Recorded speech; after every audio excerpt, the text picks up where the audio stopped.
Halo, apa kabar semua? Selamat datang di channel Gaps Diet Indonesia.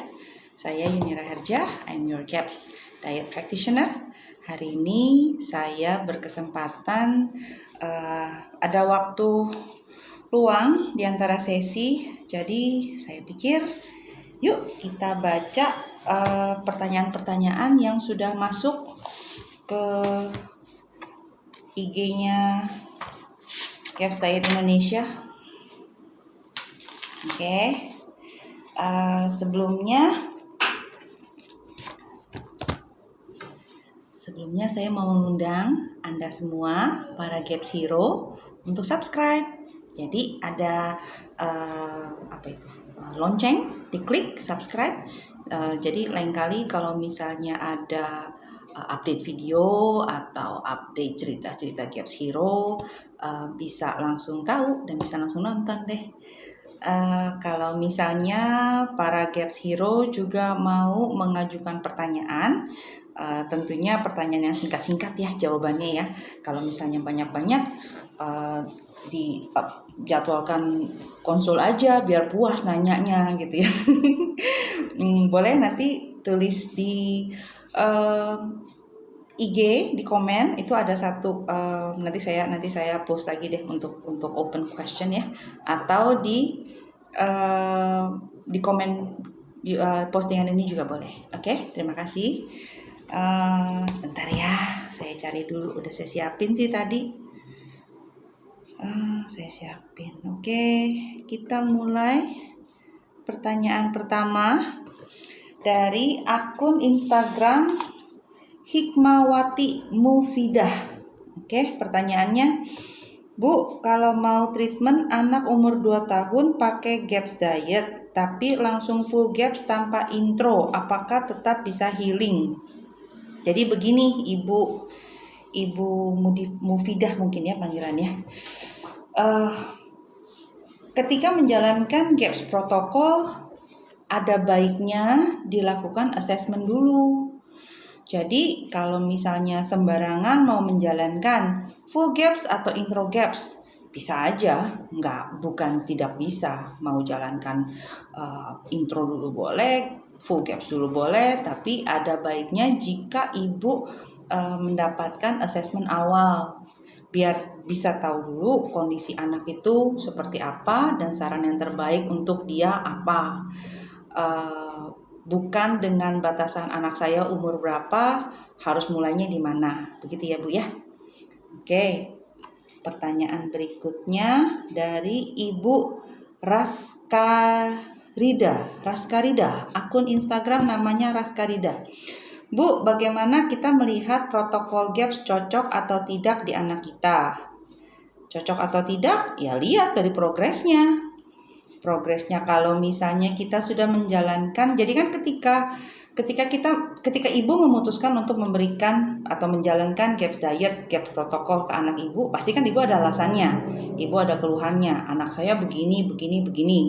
Lalu ibu memutuskan menjalankan protokolnya. Nah, how do you know whether it's working or not? Then you look before afternya. Kalau dulu ada masalah seperti ini, setelah menjalankan berubah nggak? Kalau misalnya berubah, then it's working. Kalau misalnya tidak berubah, ya either you're not doing it right, makanya tidak mendapatkan hasil. Karena kalau dari pengalaman saya selama ini membimbing klien, ya alhamdulillah sih lumayan banyak ya yang saya bimbing, bukan hanya 1-2, dari berapa tahun yang lalu itu sudah banyak lah, pokoknya ratusan ya. Itu they all showing progress. Seberapa signifikan progress yang mereka capai itu tergantung dari seberapa dedicate-nya mereka gitu kan, seberapa patuhnya, dan kadang-kadang ya itu yang menentukan progress ya. Jadi bagaimana bisa tahu cocok apa enggak, ya dari progresnya ya Bu ya. Untuk dairy, masih dari pertanyaan dari Ibu Raskarida, pertanyaan berikutnya, untuk dairy protokol, jika setelah coba GI aman, terus langsung minum susu sapi dan aman, dalam tanda kurung nggak flare kulit, tidur tetap nyenyak, tidak konstipasi ya Bu. Apakah berarti sudah bisa tolerate raw cow milk Bu?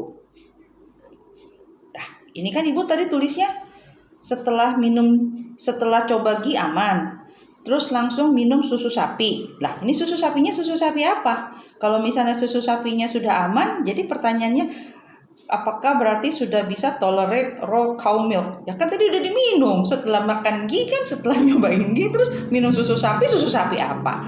Ya kalau misalnya sudah tidak flare up, ya berarti sudah tidak reaktif terhadap protein yang ada dalam susu sapi, dengan catatan raw milk tentunya, ya berarti ya sudah aman. Tapi kalau misalnya mau lebih pastinya lagi, bisa tes di lengan. Oke Bu? Oke, Ibu Hikmawati Muhfida sudah, Ibu Raskarida sudah. Kita lanjut ke pertanyaan dari Ibu Yenia Ralifa. Oke, halo Ibu. Oke, pertanyaannya, seberapa penting hasil tes IgG food sensitif dalam menjalankan GAPS? Seberapa penting? Kalau saya, Ibu mau jalanin tes boleh, Ibu tidak menjalankan tes pun nggak apa-apa. Karena hasil tes itu memang mempermudah kita untuk tahu badan kita atau badan anak kita itu reaktifnya ke makanan apa saja, begitu. Tapi kalau if money is an issue, dan tes food sensitif ini kan juga tidak murah ya. Jadi GAPS diet ini bisa dijalankan juga meski sebelum menjalankan tes sensitivitas. Oke? Karena di GAPS diet ini, di protokol GAPS ini, apalagi kalau misalnya kita bicara tentang introduction protokol, kita mulai dari tahap yang paling awal, dari tahap yang paling basic. Makanan yang masuknya pun juga sangat dibatasi. Oke? Kalau misalnya mau tahu reaktif atau enggak, kan diajarin tesnya di sini. Nah, jadi dengan atau tanpa hasil tes IgG food sensitif bisa menjalankan GAPS. Hanya saja jika Ibu sudah menjalankan tes, ya istilahnya kan ada buku panduannya nih. Yang ini warning loh, lampu merah, lampu kuning, lampu hijau gitu kan.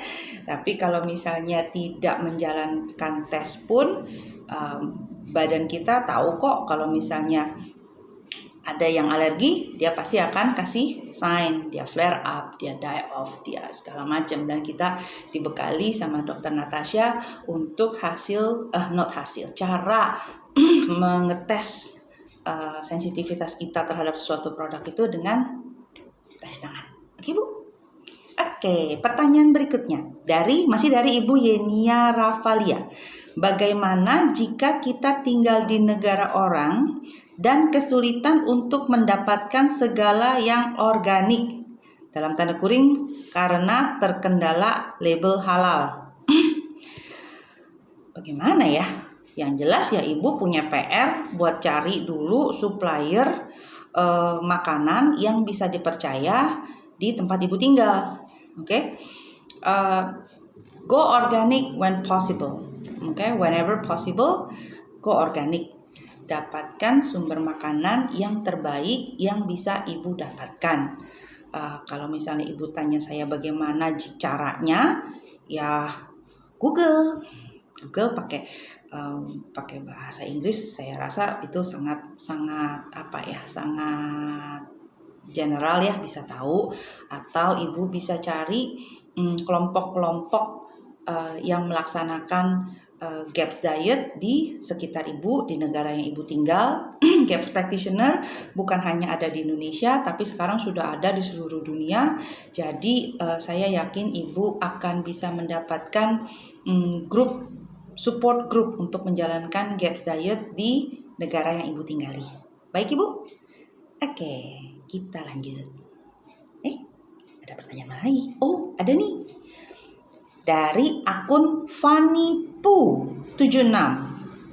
Pertanyaannya singkat. Apa gaps itu? Wah, kalau gaps itu apa? Saya ada video animasinya tuh Bu, lucu-lucu tuh Bu, pakai acara saya joget-joget begitu.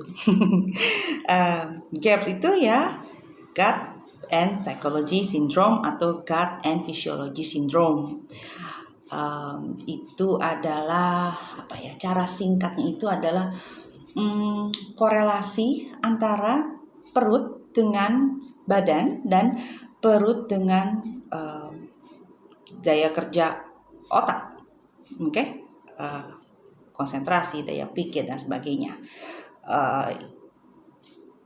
GAPS protokol itu membantu mengatasi, mengembalikan kondisi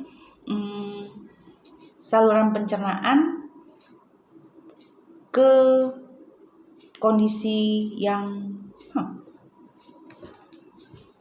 saya kok jadi itu ya mungkin. GAPS diet.